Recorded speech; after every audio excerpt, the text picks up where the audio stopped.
Now here is a practical technique. The first thing you do, you must know exactly what you want in this world. When you know exactly what you want, make as lifelike a representation as possible of what you would see and what you would touch and what you would do and physically moving in such a state.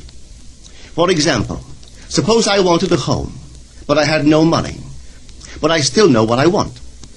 I, without taking anything into consideration, I would make as lifelike a representation of the home that I would like, with all the things in it that I would want.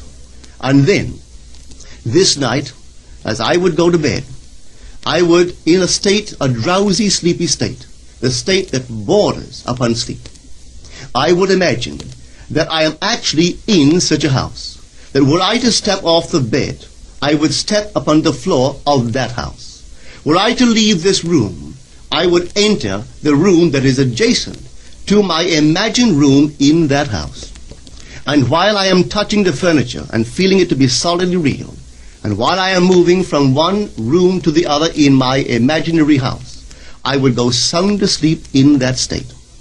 And I know that in a way I could not consciously devise, I would realize my house. I have seen it work time and time again.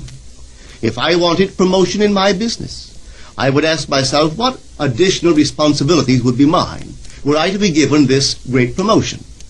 What would I do? What would I say? What would I see? How would I act? And then in my imagination, I would begin to see and touch and do and act as I would outwardly see and touch and act were I in that position. If I now desired the mate of my life, were I now in search of some wonderful girl or some wonderful man, what would I actually find myself doing that would imply that I have found my state? For instance, suppose now I was a lady. One thing I would definitely do, I would wear a wedding ring.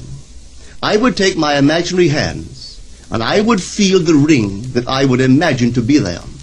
And I would keep on feeling it until it seemed to me to be solidly real.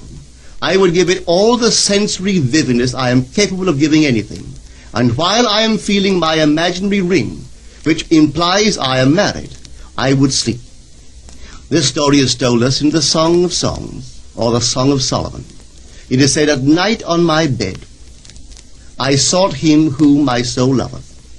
I found him whom my soul loveth, and I would not let him go, until I brought him into my mother's house, right into the chamber of her that conceived me." If I would take that beautiful poem and put it into modern English, into practical language, it would be this. While sitting in my chair, I would feel myself right into the situation of my fulfilled desire. And having felt myself into that state, I would not let it go. I would keep that mood alive, and in that mood, I would sleep. That is, taking it right into my mother's chamber, into the chamber of her that conceived me. You know, people are totally unaware of this fantastic power of the imagination. But when man begins to discover this power within him, he never plays the part that he formerly played.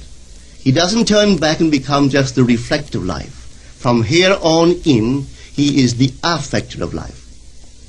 The secret of it is to center your imagination in the feeling of the wish fulfilled and remain therein.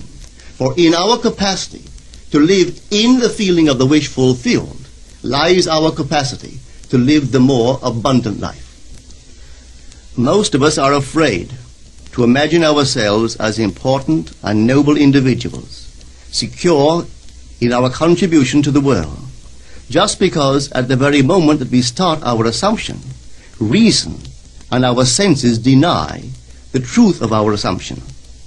We seem to be in the grip of an unconscious urge which makes us cling desperately to the world of familiar things and resist all that threatens to tear us away from our familiar and seemingly safe moorings. But I appeal to you to try it.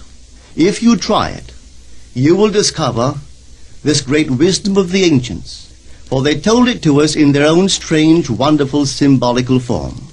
But unfortunately, you and I misinterpreted their stories and took it for history when they intended it as instruction to simply achieve our every objective.